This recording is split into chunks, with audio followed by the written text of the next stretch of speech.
Greetings and welcome to Brock Small Connection with a retro review of the DC animated movie Justice League Dark.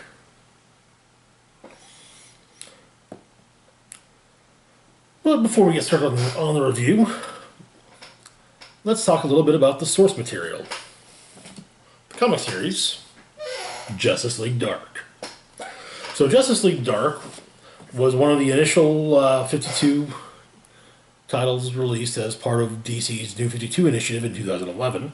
Ran for 40 issues from late 2011 to early 2015. And also had a 0-issue, a 2-issue miniseries, and a couple annuals. And recently, it's been started back up as underneath the DC Rebirth banner. The basic idea, though, is that it is a team of magic users who face down big deal magical threats that have to be stopped with magic.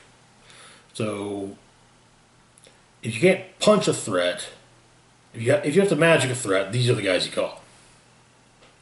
I think that makes sense. So, moving on to the movie, what it's about is the short version is after a string of similar but unrelated crimes, Batman puts together a team of magic users to find the villain and stop them. It's a fun, dark addition to the DC animated movie universe, which is not to be confused with the DC animated universe, as the DC animated universe simply covers the DC animated movies, at least the ones that took place since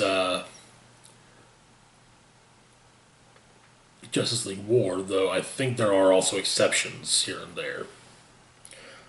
Partially and more than likely based on animation style. Voice cast, we've got Matt Ryan as John Constantine. He's a British occultist of questionable morals. Owner of the House of Mystery.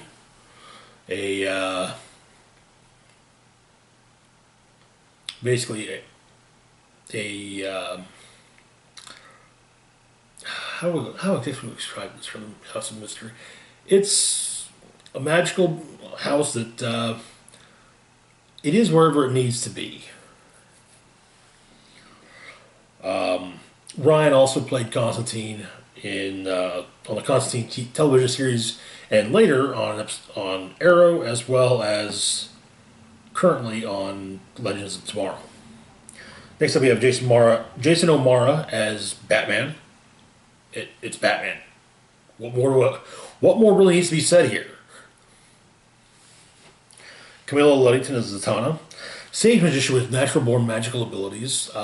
She casts spells by speaking backwards. Has a history with Constantine. Nicholas Turturro as Deadman. Formerly Acrobat Boston brand. And now after death, Brand's spirit roams the earth and is able to possess people. Well, possess the living, I should say. Next, we got Ray Chase as Jason Blood and Etrigan the Demon. Jason Blood is a medieval-ish, more on that later, knight who was saved from death by the wizard Merlin, who bound the rhyming demon Etrigan to blood, leading to eternal life for the latter, or for Blood. Also, neither one holds Constantine in too high regard, though Blood is at least somewhat willing to spend time with Constantine. Roger Cross as Swamp Thing, the Avatar of the Green, which the green connects all plant life on Earth. Swamp Thing is also not overly fond of Constantine. Side note, Roger Cross also voiced Green Lantern John Stewart in the film. There's a couple scenes where Stewart shows up. It has a little bit of dialogue. Next up is Alfred Molina as Destiny. This is based on the New 52 version of the long-standing DC villain Dr. Destiny.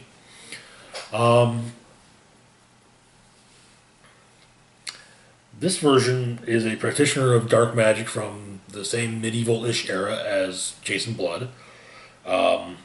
He used Dreamstone to basically get others to hallucinate demons and attack others.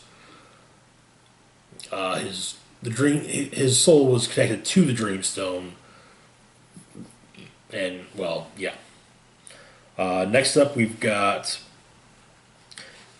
Enrico Colantoni as Felix Faust, a dark sorcerer who has a history of working with various demons. Jeremy Davies as Richie Simmons, an old friend of Constantine and Zatanna, dying as a result of the last time him and Constantine worked together. Also, previously played by Davies on the Constantine TV series. Finally, we've got Jerry O'Connell as Superman. Again, it's Superman. And Rosario Dawson as Wonder Woman, who is, Wonder Woman. The Wonder Woman. Alrighty. As for the plot, so as mentioned, we get three crimes which are separate, seemingly unrelated, but they're also very similar. First, a woman in Washington starts running over pedestrians, thinking that they're demons, until she's stopped by Wonder Woman, and then she looks and notices she's attacked normal people. That she's just been running over normal people. In Metropolis, a man is about to kill his family when Superman stops him, and it's discovered that he also killed the neighbors. And he thought that all of them were demons. Finally, in Gotham, a young woman is about to throw a newborn baby from the roof of one of Gotham's churches, but is stopped by Batman. The woman claims she's given birth to the devil himself. Batman saves the child, but the young woman ends up leaping to her death. At the Hall of Justice,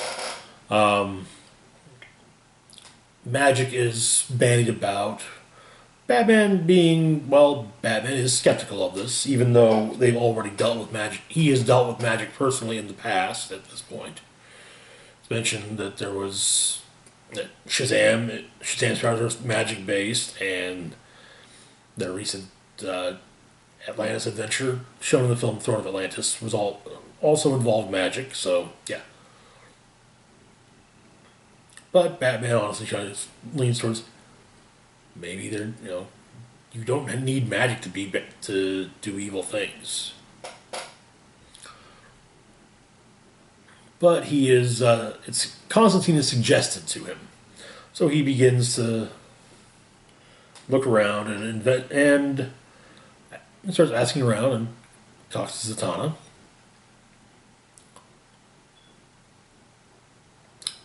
Before that, however, there's a brief moment with Constantine and Jason Blood playing cards with the Demons 3, sons of the Demon Lord Trigon and half-brothers of Teen Titans member Raven. And they're demons, so of course they're cheating.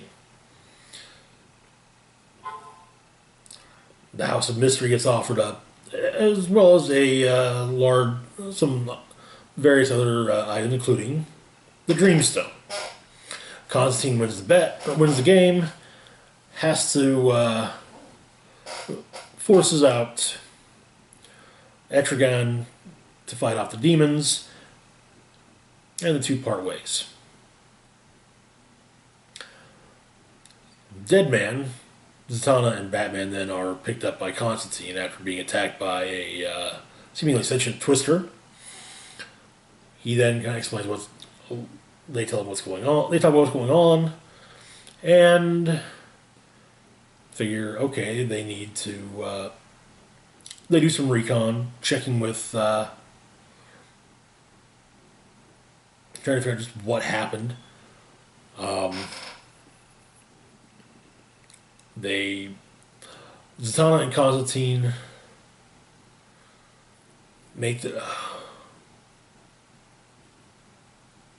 First, they go visit Richie, get an artifact from him, which will allow Constantine and Zatanna to enter the mind of the guy who was going to kill his family, and try and figure out just what happened, and shows a demon, him being influenced by a demon, and a ring is shown on it, which Constantine makes a point of remembering what the ring looks like.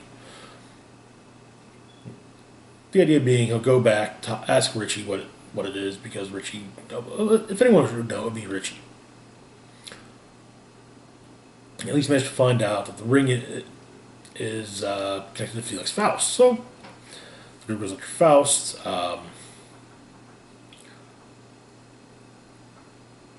With some aid from with an assist from Sandman, or not Sandman, but Swamp Thing. They eventually defeat Faust, but he's not related. He's not involved in any of this. But it turns out that Richie's been playing him. He's the whole. He's been playing them all. He's been influenced by a shard of the Dreamstone, which has enabled Destiny to manipulate him, and so Destiny basically takes over Richie's body and destroys the House of Mystery, attacks the world, but he is defeated eventually by the various members of the Justice League Dark. When all is said and done, Richie's buried in England, and Batman and Superman offer both Zatanna and Constantine membership in the League. It's kind of decided they're going to they'll work together. They'll continue to work together, but not so much as part of the League. So the ups and downs, a definite up. One of the best things about this is Matt Ryan as Constantine. He is just absolutely amazing in the role. He looks the part. He sounds the part. Love him in it. You got a solid story that pulls from various stories and does so in a coherent manner. Handles the various characters quite well. None of them feel off from how they normally do in other appearances. The animation looks good, though it could be better. I say this largely because I'm biased towards the style utilized in Batman the Animated Series, Justice League, Batman Beyond, so on and so forth. On the downside, the Felix Faust sequence is cool and all, but it feels like padding. And I didn't mention Black Orchid because even though she's mentioned in the movie, she really doesn't have much to do. She's a living manifestation of the House of Mystery, the House of Mystery. She's basically the House of Mystery with a body, and I feel like they could have gone into more with her, but I think this is also one of the problems with animated movies. Animation in general, they kind of, you don't want to have too many characters running around, because that's going to be more characters running around, more characters to draw, render, color, all of that. So I get it, but I still feel like she was superfluous to a lot of the story. Overall opinion is that it's a pretty good horror story with superheroes. It stands on its own quite well, even though it's still part of something larger. And I gotta say, well, if you're a fan of DC animated movies, or hell, if you're a fan just of like the Constantine TV show from a few years ago, I highly recommend it. I gotta give it, rating wise, I gotta give it a 3.5 out of 5. Definitely a quality flick. Alright, that's it for now. As always, feel free to like, share, subscribe. Links to my Facebook, Twitter, Patreon, and PayPal can be found in the description box down below. This is Rock Roll Spock signing off saying, live long and rock hard.